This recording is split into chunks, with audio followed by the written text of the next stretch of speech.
Why buy cottage cheese when you can make it fresh at home with just a few simple ingredients?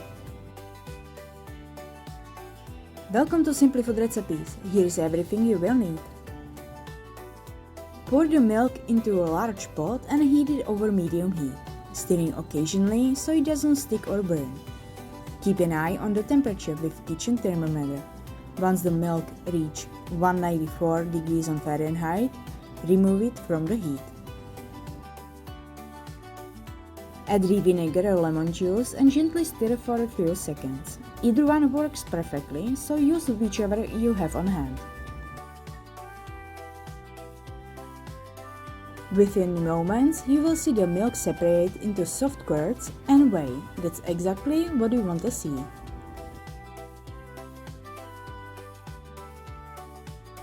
Cover the pot with a lid and let it rest undisturbed for 30 minutes so the curds can fully form.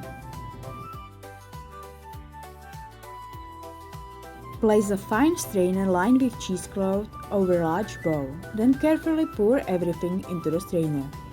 Don't throw the whey away. You can use it for baking bread, pizza dough, pancakes, smoothies, soups, or even cooking rice for extra protein and flavor. Gather the corners of the cheesecloth and gently squeeze out the excess whey. Don't rush this step.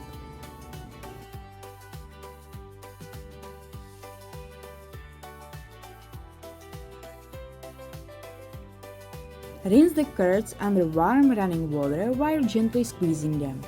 This removes the remaining whey and gives the cheese a cleaner, fresher flavor.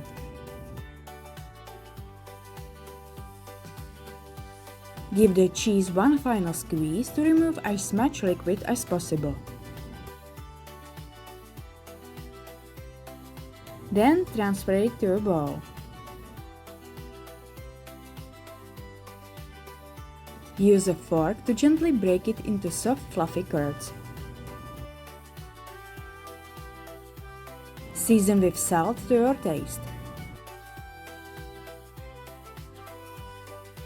I'm adding finely chopped green onions, but fresh chives, dill, or your favorite herbs work just as well. Mix everything together until everything is well combined.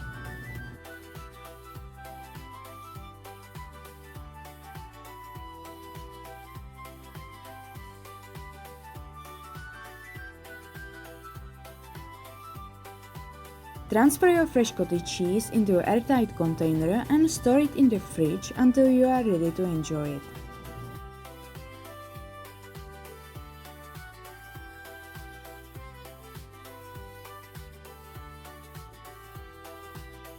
Look at those soft creamy curds. Doesn't it look delicious? Spread it on fresh bread, use it as a dip for fresh vegetables, or enjoy it any way you like. It's creamy, fresh, and tastes so much better than store-bought. If you give this recipe a try, let me know in the comments how you like it.